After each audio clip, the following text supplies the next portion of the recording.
हम गणित के अंदर कोणों के बारे में पढ़ेंगे। तो कोण की बात करें तो कोण जो होते हैं वो कितने प्रकार के होते हैं? 7 प्रकार के। अब कोण गणित का एक इंपॉर्टेंट पार्ट है। जब हम किसी त्रिभुज को बनाते हैं, किसी चतुर्भुज को बनाते हैं, किसी ज्यामितीय आकृति को बनाते हैं, तो उनमें विभिन्न प्रकार के कोणों की हमें आवश्यकता होती है। अब विभिन्न प्रकार के जो कोण होते हैं, तो सबसे पहले हम कोण को समझ रहे हैं। कोण क्या होता है? तो यदि कोई रेखाखंड में और कोई किरण आपस में किसी बिंदु पर मिलते हैं, या तो दो रेखाएं मिल जाएं, कोई रेखाखंड और कोई किरण मिल जाए, तो एक बिंदु पर यदि कोई दो रेखाखंड या रेखाएं प्रतिच्छेद करती है, तो उस प्रतिच्छेद पर बनने वाली ज्यामितीय आकृति को हम क्या बोलते हैं? कोण। जैसे मान लीजिए कि ये किरण है और ये रेखाखंड है, तो इनके बीच में ये जो आकृति बनी है इसको हम क्या बोलेंगे? कोण। इसी प्रकार ये किरण है और ये रेखाखंड है, इसके बीच में ये जो आकृति है इसको क्या बोलेंगे हम? कोण। तो इस प्रकार ये कोण होता है। अब कोण अगर हम देखें तो कोण कितने प्रकार के होते हैं? 7 प्रकार के। कौन कौन से? नाम पढ़ लेते हैं हम, चाहे आप इसमें लिख लीजिए चाहे यहां लिख लीजिए। शून्य कोण, फिर न्यून कोण, बोलते जाइए आप। शून्य कोण, न्यून कोण, समकोण, अधिक कोण, सरल कोण, बृहद कोण, संपूर्ण कोण। तो कितने प्रकार के कोण हो गए? 7 प्रकार। अब 7 प्रकार के जो अलग अलग कोण हैं, उन कोणों की विशेषता क्या है? इसकी विशेषता क्या है? सबसे पहले शून्य कोण की बात करें तो शून्य कोण जो है ये कितने डिग्री का होगा? 0 डिग्री का, यानी किसी बिंदु पर बनने वाला कोण। अब बिंदु से कोई अपने को रेखा या किरण जाती हुई दिख रही है क्या? नहीं दिख रही है। जब कोई भी रेखा या किरण यहाँ से होती हुई नहीं जा रही है, तो इस बिंदु पर बनने वाला कोण जो है वो कितने डिग्री का होगा? 0 डिग्री का। ठीक है। उसके बाद आता है न्यून कोण। अब न्यून का मतलब क्या होता है? कम। न्यून का मतलब क्या होता है हिंदी में? कम। अब कम का मतलब क्या होता है? हम इसको देखें तो न्यून कोण जो होता है वो 90 डिग्री से छोटा होता है। किससे छोटा होता है? 90 डिग्री से छोटा।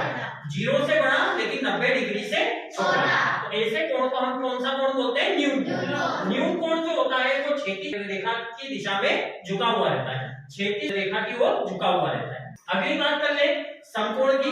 तो समकोण की बात करें तो ऐसा कोण जिसका मान 90 डिग्री हो, उस 90 डिग्री के कोण को हम क्या बोलते हैं? समकोण। ये 90 डिग्री का जो कोण है वो क्या कहलाता है? समकोण। अब 90 डिग्री के कोण पे क्या क्या चीजें खड़ी होती है? तो आप अपने कमरे के अंदर जितनी दीवारें होती है वो 90 डिग्री पे खड़ी होती है। मकान के या किसी भवन के पिलर जो होते हैं वो कितने पे खड़े होते हैं? 90 डिग्री पे। उसके अलावा हमारे जो लाइट के खंभे होते हैं या अलग अलग पोल रहते हैं, या हम जमीन के ऊपर जब इस प्रकार से खड़े होते हैं तो हम कितने डिग्री में खड़े होते हैं? 90 डिग्री। तो ये 90 डिग्री का कोण क्या कहलाता है? समकोण। ठीक है। अब मान लीजिए कि इस 90 डिग्री के कोण को और बढ़ा दें, 90 से ज्यादा कर दें, तो वो जो कोण बनता है वो कौन सा कोण बनता है? अधिक कोण। कौन सा कोण बनेगा? अधिक कोण। तो अधिक कोण को देखें तो अधिक कोण क्या होता है?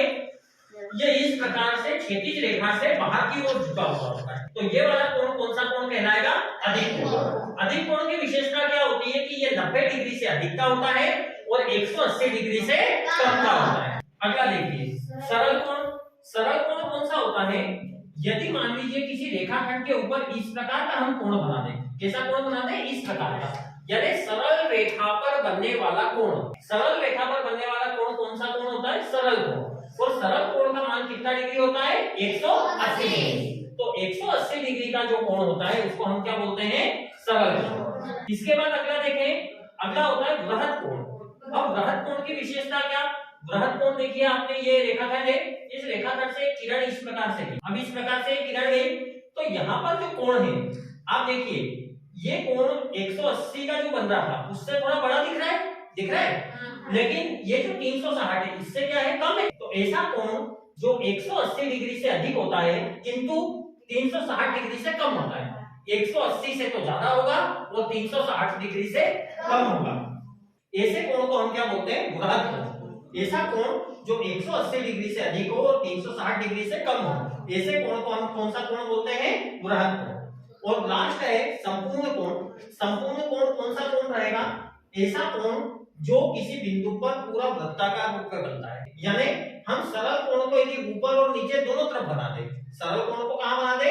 ऊपर और नीचे दोनों तरफ। तो इस प्रकार का ये जो पूरा कोण बनता है, ये पूरा कोण कितने डिग्री का होता है? 360 डिग्री का।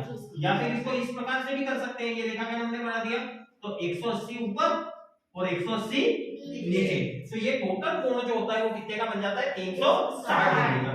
तो इस 360 डिग्री के कोण को क्या बोलते हैं संपूर्ण कोण। इसका मान क्या होता है 360 डिग्री। तो इस प्रकार से विभिन्न प्रकार के कोण होते हैं जिनका उपयोग हम विभिन्न प्रकार की गणितीय ज्यामितीय आकृतियों के अंदर करते हैं। तो ये कीएलएम के माध्यम से और ये बोर्ड पे जो लिखा है इसके माध्यम से आपने आज विभिन्न प्रकार के कोण, कितने प्रकार के कोण होते हैं, सबकी विशेषताएं क्या क्या होती है और कितने कितने डिग्री के होते हैं, इसके बारे में आपने पढ़ा।